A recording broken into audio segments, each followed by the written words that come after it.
protect our marriage from adultery? How do we honor our marriage and keep our marriage bed pure? Hebrews simple lang. chapter. Talim Ano? Igapos ko lang. Igagapos mo ako, igagapos Ako, Ay, wow. magpapaubaya na ako. No, anong ways para maprotektahan yung marriage natin sa third party? Ayun, diretso na, third party. Yes. Okay, serious na, no? Oh, serious na. Yung sa relationship natin na sa husband and wife, parang hindi makapasok yung ganyan, yung third party na ano. Siyempre, lagi mo lang iisipin na kay Lord ka.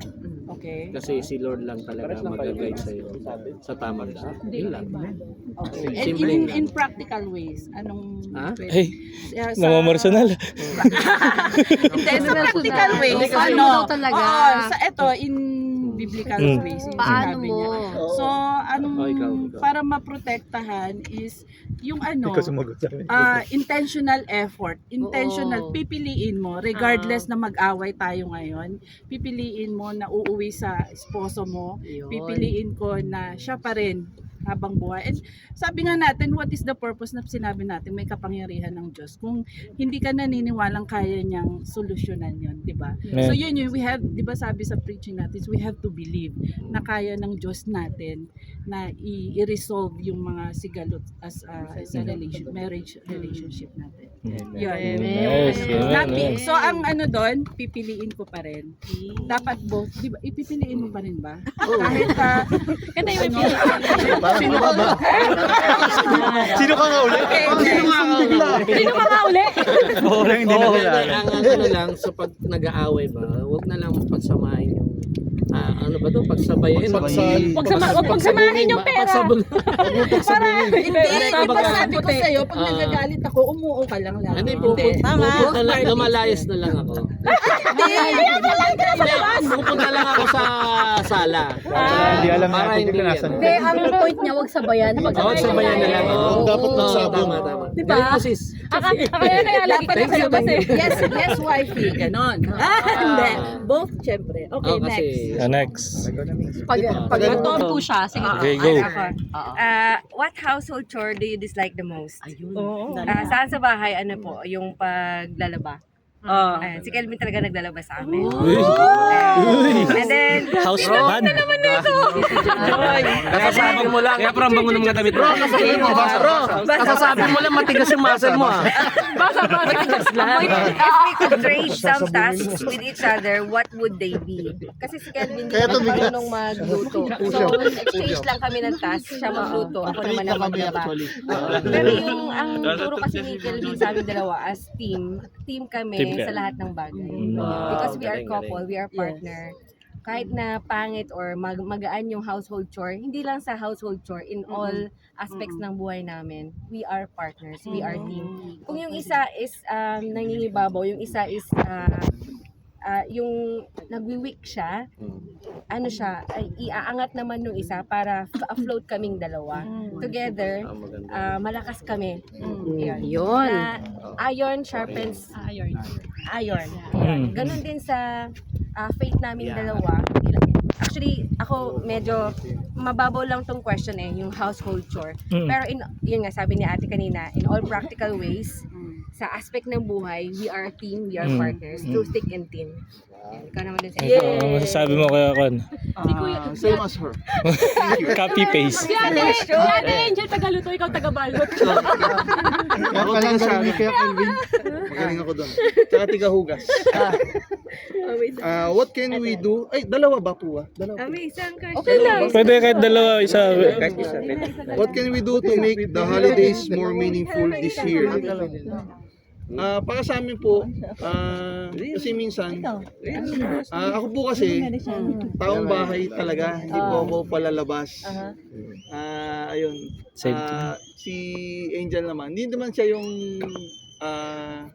lakwachera na ano, pero she finds peace in going out, seeing people, seeing sceneries. Kaya, ayun, siguro ako, I will make more effort para maka ano kami. Imbis na sa bahay lang, Sa may gate na. Doon na kami sa may bandang pinto.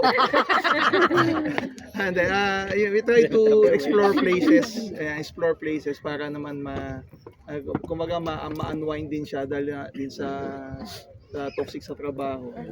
And then most importantly, devotion po siguro kay Lord. Yung couple devotion importante po talaga.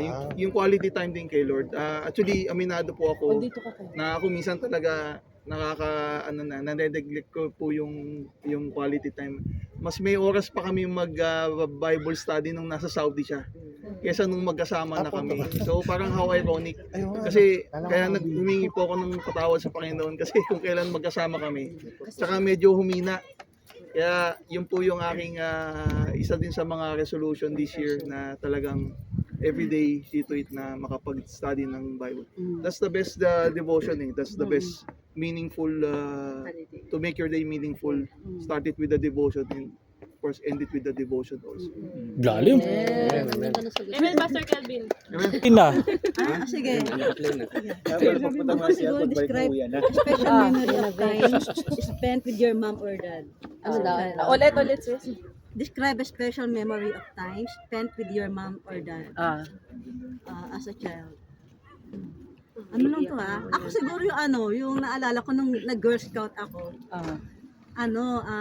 Bali parang umalis ako na wala akong baon. The full day kasi dapat, di ba, nasa yun. So parang masama yung love ko kasi nung umalis ako ng bahay na hindi man lang sa akin yung mama sa papa ko na hindi man lang sa akin yun nga kumbaga parang Support nila. nag-support na ganyan sa sa pupunta ganyan. Parang wala lang. So umalis ako ng mabigat yung loob ko. Yun nung nasa event na ako, time na ng lunch. So ako naman siyempre wala nga akong hindi ako nasikaso ganyan. Ang lungkot-lungkot ko. Tapos without knowing pala na yung father ko nga is yun nga, pupunta siya tapos may dalang jolly. Ito naman, whose marriage do you most admire? What elements of their relationship would you like to see in our Lalim Yung ina-admire. Yung admire ko talaga kay Joanne talaga yung Who's marriage? Sa iba. marriage. May iba? Eh gusto niya sa kanilang marriage eh. parang nilulook after, na-inspire kayo. Yung siyempre yung parents ko, di ba? Hindi kami broken family. Uy, sarap. So, sila admire ko. Tsaka kay Joanne din, hindi sila broken family. Kumbaga na-admire ko na ayoko rin masira. At least ayoko talagang masira ang pamilya ko. Siyempre, sila ang unang-una kong di ba? Admire ko talaga. Model sila. Siyempre, God first, then yung second your family. So, lagi kong pinagpipray talaga na ayoko masira ang family. Kasi ako ang padre ng pamilya, so ikaw mag-handle talaga ng family mo. So, ikaw rin ang model ng ng family. So dapat straight, 'di ba? Dapat straight ka. Straight pala, straight. Straight. Straight. So, makita rin ng anak mo yung ganung ginagawa mo. So, kagaya ka rin ng anak mo. So, kag-guide grace talaga na at least meron pagkakamali. So, si Joanne talaga ang pagtutulungan. So, dahil kay Joanne, syempre, kaya nung late siya, ayaw ko rin masira pa. Alam niya yung karakas ng Qatar, di ba? So, nandito pa rin sa tabi. Thank you. Jen, Name 3 character traits you admire the most. Yun, dali. Parang hirap na hirap. Si Naruto daw at saka si Siyempre number 1 na character niya na gusto ko yung maalaga. Kasi lalo na sa pagluluto, ayun ang wala ako. So ayun, yung pagiging chef niya, yung ikalawa, 3 daw yung pagiging sweet, hindi nagbago si Ronald sa pagiging sweet niya, saka full of surprises. Pansin nyo naman, di ba? Noon na magjowa pa lang kami, pumupunta yan doon sa trabaho ko, nagdadala ng bouquet, alam yung ganun. Hanggang ngayon, ganun pa rin niya. Sino-surprise niya ako, yun, hindi yun nagbago. Tapos, 3, yung actually pagiging house husband niya. Kasi madaming mga, hindi ko sinabi, pero madaming mga husband na hindi nila masyadong yung house chores which is alam mo yun nga siguro pa-partner kayo ng yung wala ka. Kasi ako pagdating sa housewife medyo hindi ako masyadong maano sa yung trabaho ng pambahay. Hindi ako ganun ka actually siya yung mas pati pag-aalaga kay Lucas mas magaling siya kaysa sa pag-aalaga ng bata. Para kasi akong yung kagisnan ko kasi simula nung bata ko naging breadwinner ako, so mas ako sa pagiging tatay ba yun, gusto ko yung ako nagtatrabaho, ako yung which is siya naman ngayon yung dahil nga nandiyan sa bahay, siya yung nag-aalaga kay Lucas, siya yun nga din yung paglalaba, yun nga yung mga siya yung naglalaba, yung mga trabahong yun nagagawa niya, which is hindi niya inaano yung mga tao kung siguro nakikita niyo siya na masyadong matapang pero sa bahay talagang maasikaso siya, maalaga siya. Kaya ako thankful na lang din ako na talagang yung Lord binigay sa akin partner, kasi kung binigay sa akin partner di rin marunong magtrabaho. Baka wala, divorce na. So ayun, nagpapasalamat ako kasi yun, ang 3 characters niya na na-admire ko. So, uy, lapit kayo. Uy, lapit kayo para compress na konti. Naiiyak kasi Adelie. How would you describe? Uy, dito kayo konti. Compress na konti. Sa akin, how would you describe your spiritual life right now? So sa akin talaga honestly para sa akin kung sa ilaw pandap-pandap ako mayroong tataas, mayroong hihina, pero yun nga nakakapag-Bible study sa bahay, blessing para sa amin yun na nadalaw kami, so naturo uli yung kung paano sabi ko nga doon na ang ministry natin si Lord talaga. Ika nga sabi nga natin, God first. Bumalik tayo, come back to your first love. Ika nga doon, nasa natatandaan ko, sabi ko nga kung hindi ka babalik sa first love mo at uunahin mo mga ministry, baliwala. Naroon lang yung mawawala yung pag-ibig mo kundi naroon lang yung enjoy, pero nakalimutan mo na si Lord, no? Yun ang nagiging ko sa spiritual ko ngayon. So kung mapapasin natin, pag ang ating kamay na-itikom natin, itikom nyo ang mahigpitan yung kamay, di ba masakit, no? Pero pag iniluwag nyo, magaan. Parang ganun tayo kung hindi natin ibibigay sa Lord, ibubuka, isusurrender sa Lord, hindi tayo hindi tayo makakaranas ng pagpapala at saka ng ginawa sa buhay. Yun lang, tubigado. Next. Kami naman number 36. Sabi ko, in what ways we are closer now than we were newlywed. Yung parang bagong palaging kasal. Yung we always sweet sa bawat isa. Minsan na yung I always touch her. Binibiro, yung gano'n. Parang bagong kasal. Parang pag-bet bro. Parang pag-bet. Palagi siyang hinahawakan, nilalambing. Yung parang bang yung may pagnanasa ba?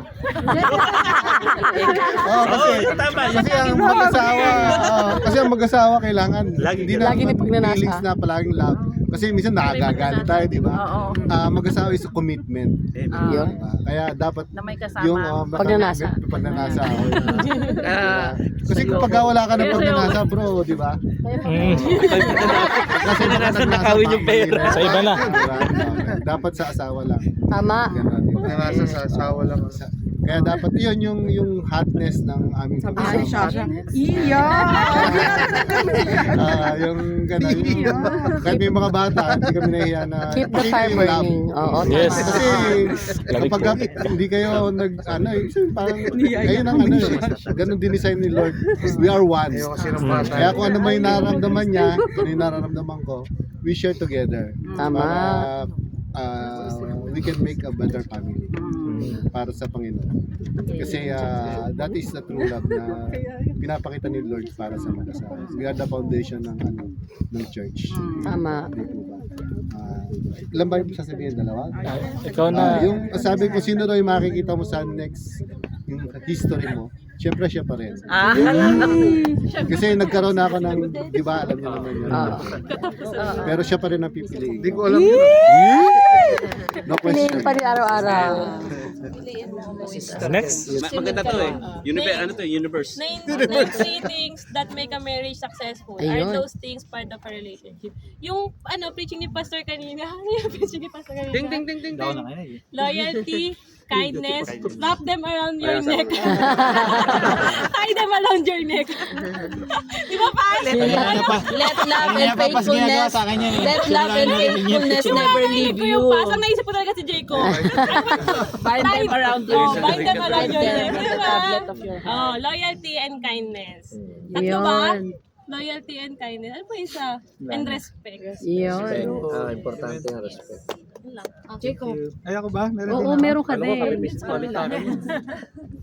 If you could change one thing about yourself, what would it be? One Ayaw thing mo lang. nang maging pogi. Dapat rating.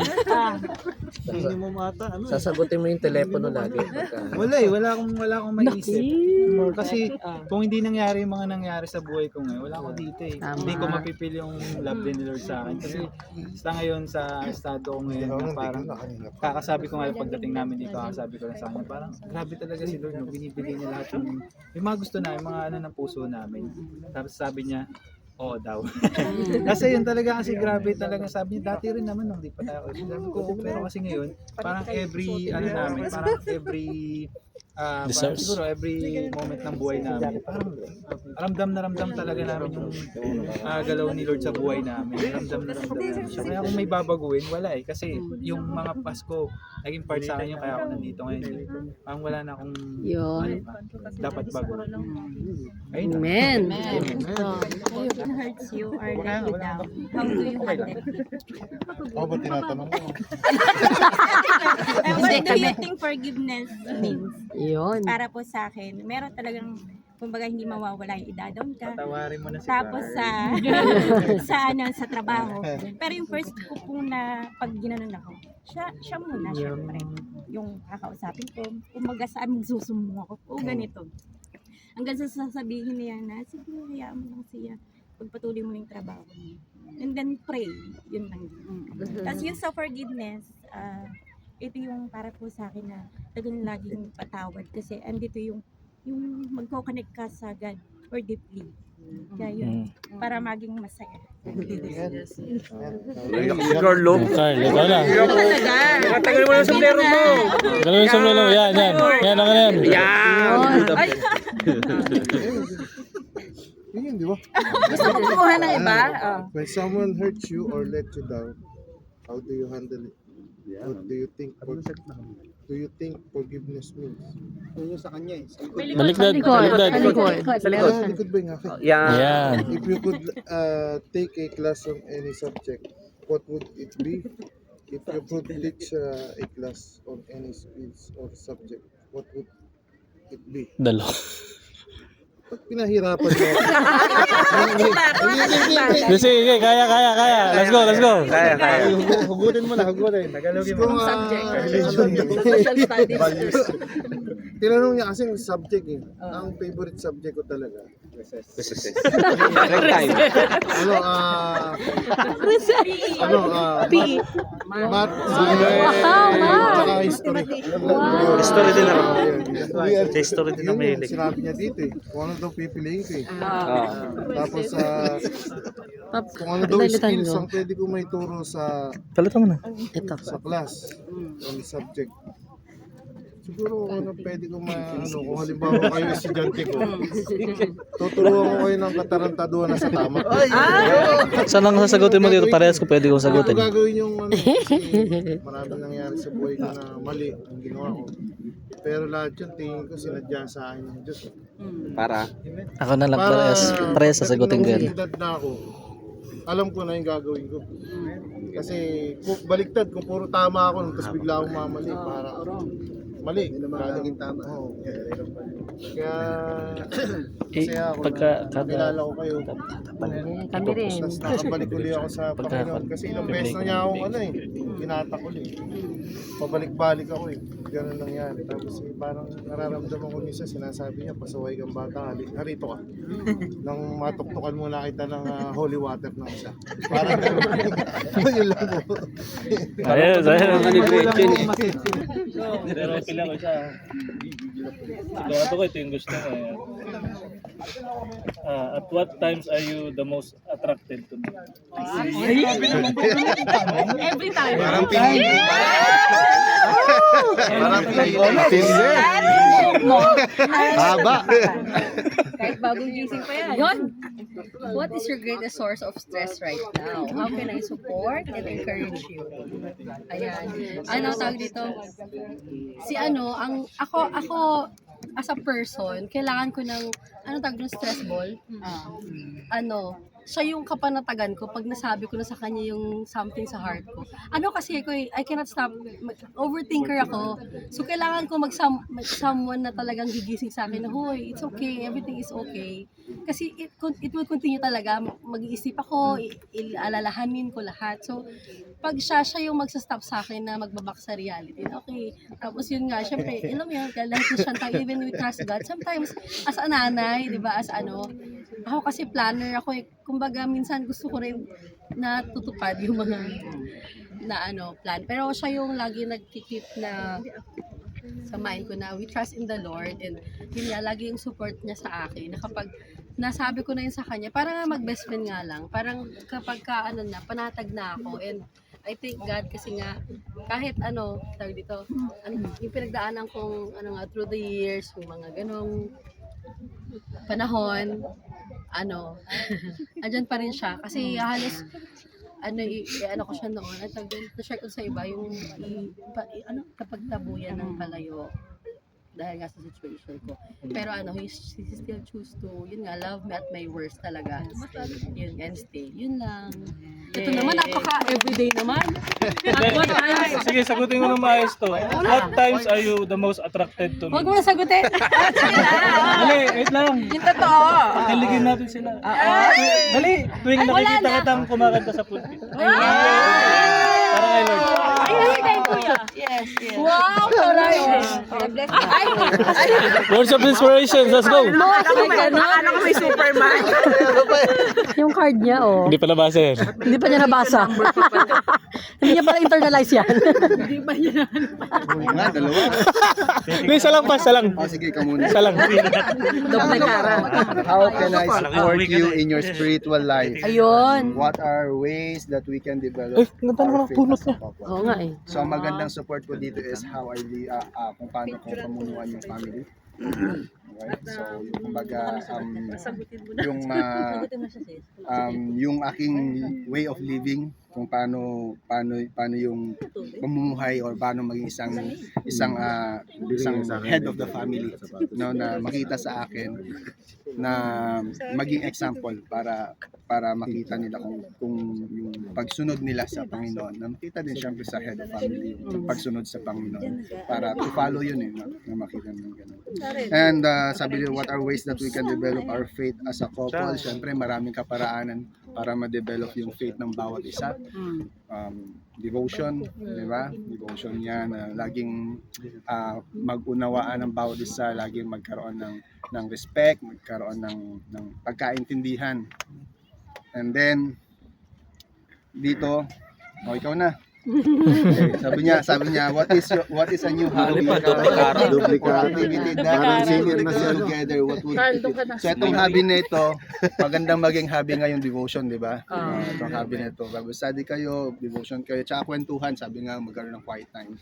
Quiet time na pag-usapan nyo yung nangyari the whole day, or wala kayong pag-uusapan kundi magandang pangyayari sa buhay nyo, ano yung mga plans na gagawin natin, ano yung pwede nating sabi nga 'di ba, trabaho niyo yung bawat isa.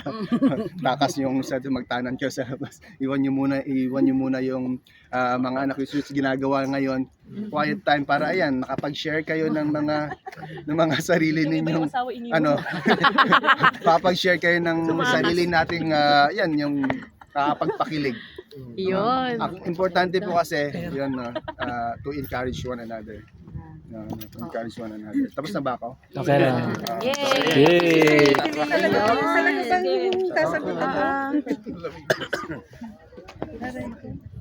Do you think our schedules are too busy? In what ways could we simplify and slow down? Parang tumama to sa akin ah. Tumama. Parang tumama to sa akin ah. Sa amin bilang mag-asawa, totoo ito kasi wala guilty ako eh. Kasi wala talaga akong time sa asawa ko. Minsan yung day off pa niya, binibigay ko pa yung sa time ko sa family ko. Tapos kaya minsan nagagalit nga siya, minsan andun pa yung selos niya eh. Sino bang pamilya mo? Sila ba? Ako ba? Sino bang mas importante sa iyo? Ginaganyan kaya minsan pagka day off niya, binibigay ko yung best ko na kahit dalawa lang kami, talagang lalabas kami without dun sa yung mga iba din pala kasi yun. Iba din pala kasi yung spend nyo yung times nyo na magkasama lang kayo. Iba din yung magkasama mo yung friends, kasama yung family, ganoon. Tapos minsan nga yung pagka nasa bahay kami, yung siya na lahat yung nagluluto, tapos hindi pa ako kakain. Yung parang binibigay na nga niya lahat yung efforts. Yung para ma-enjoy nyo na kayong dalawa lang. Yun. Guilty talaga ako doon. Kaya minsan kaya ngayon na Friday, Saturday, buti nga nabawasan yung Saturday ko eh. Buti nabawasan yung Saturday ko, hindi na ako pumapasok ng Saturday. Minsan pag andun pa rin yun, minsan sabi niya, ikaw naman na nandyan, baka pwede mo naman akong pagluto. Naghahanap. Baka yun ang love language niya. Yung ganun. Di ba kasi sa ating bilang mag-asawa, babae naman talagang dapat ang gumagawa nun. Pero parang ngayon baliktad eh. Baliktad. Lalaki yung Finally, may umamin. Kaya minsan pagka off niya, pagpasok niya ng Saturday, kahit ang alam ko lang kasi lutuin, pritong. Hindi totoo. Effort is an effort. Sunod pa yung kalahati. Oo, tapos sabi ko, nag-effort naman ako kahit paano nagluto. Yun nga ang key intentional effort. Kaya sabi nga dito, simplify and slow down.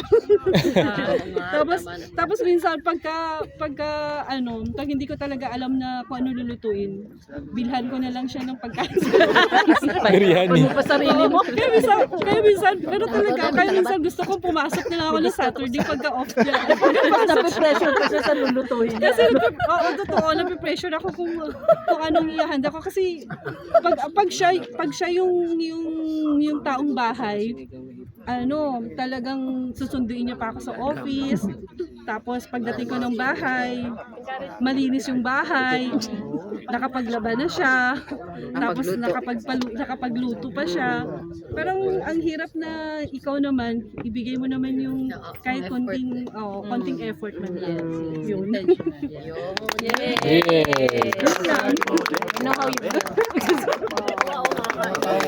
Yay! Kakain na! Mag-close na si Pastor. Pero before po natin i-close yung so sabi mo kanina, diba, let us encourage one another. Yung mga spouse po natin, encourage po natin. Sabi kasi sa 1 Thessalonians 5:11, which says, so encourage each other and build each other up just as you are already doing. So yung ginagawa po natin, lagi po natin i-encourage ang ating mga asawa. Kung paano, sa anong kaparaanan, meron pong 5 dito. una speak words of affirmation. No, so dapat po yung mga sinasabi natin ay laging nakaka-uplift yung mga words sa bawat isa.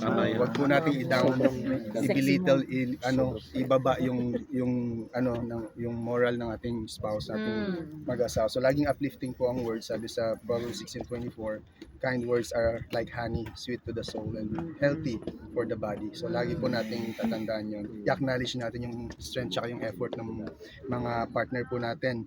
No po. Amen, The Jacob. second, show appreciation. No? Oo, express gratitude for the small and big things they do. So ano man yan, i-appreciate po natin ang mga effort ng mga asawa natin, no? At saka pasalamat po. Yan, sa Colossians 3:15, and always be thankful. Ayan. Always be thankful. Number 3 po, pray together and for each other. Yan, importante po to na ipanalangin ang bawat isa. Sabay kayong manalangin at panalangin yung bawat isa. Sabi sa James 5:16, encourage us to pray for one another, as it says, the earnest prayer of a righteous person has great power and produces wonderful results. Napakaganda pag nagpipray tayo together, nagpipray yung ating spouse sa bawat isa. Talagang mag-guide tayo ng Lord. Especially pag tamang galit tayo sa isa't isa, no? Sa mga mag-asawa, meron tayong tampuhan. But if you pray to one another, to each other, and then of course God, the Holy Spirit will touch your heart. That we should not do those things. It's part of life, but naunang-una, andun yung love pa rin. No, listen actively. So pag may mga kwentong asawa natin, makinig kayo. Kung hindi, yari kayo. Makinig kayo sa mga sinasabi nila. Dapat isang magaling kayong tagapakinig. No, kasi wala naman ibang pagkakwentuhan yan kundi kayo lang din. Sila lang din, tayo lang din. So dapat kayong active listener. At the same time, kayo yung nakikisimpati palagi kung ano man. So wag po natin, kasi naman don't blame. So James 1:19 sabi, be quick to listen, slow to speak, and slow to get angry. Yan. So makinig, may mga puna sa atin yan. Every time. Buntong hininga eh. May mga puna sa atin yan, makinig lang. Makinig lang tayo. Wala nang masasabihan kung wala na puna. Kung meron, kung wala, sa tingin mo, kala mo wala para sa'yo, just accept it and find a way na magiging mas okay. Kasi pag kumontra ka dyan, yari ka. So, yari ka. Listen, so, makinig po tayo. Number 5, support and serve each other. Yan. No, sa Philippians 2. Suportahan ng bawat isa. No, and yan, kung ano yung kaya nyong ibigay sa partner nyo, yung pagluluto, yung pakita ng pagmamahal, yung pag-aalaga, ibigay nyo. Kung yun yung body lang, yung language niya, love language niya, suportahan nyo. No, wag natin sabing OA, wag natin sabihin kasi masasaktan sila. Kasi yun yung way of love. So kapag ganun, so encourage, yun pong mahalaga na na-encourage natin ng bawat isa. So, let's pray.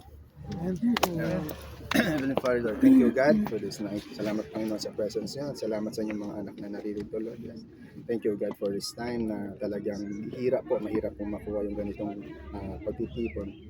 But you allow this time, oh God. This is the perfect time and moment na masabi namin sa bawat partner namin, Panginoon, yung kung ano yung nasa puso namin by the simple game, oh Lord God, na inilalabas, Lord God, yung mga saloobin ng bawat isa in a fun way, in a loving way, oh Lord God. And bless every couples here right now, Lord. Kayong siyang maging sentro lagi ng buhay namin. Anumang mga disagreements namin, Lord God, let it be as part of our learning, as part of our life as a couple, so Lord God. But lagi kayong pumagitna at magpaalala na ang lahat ng ito, Panginoon, ay isang way of showing love and way of showing respect to each other, Lord God, na lumakad kami, Panginoon, na merong galagalang sa iyong guidance, oh Lord God. Thank you, Lord, and bless each couple, bless their children, bless everyone, their family, and bless their works, oh Lord God, mga trabaho nila ni Panginoon. Sa iyong papulit pagsamba, sa pangalan ni Jesus. Amen. Amen.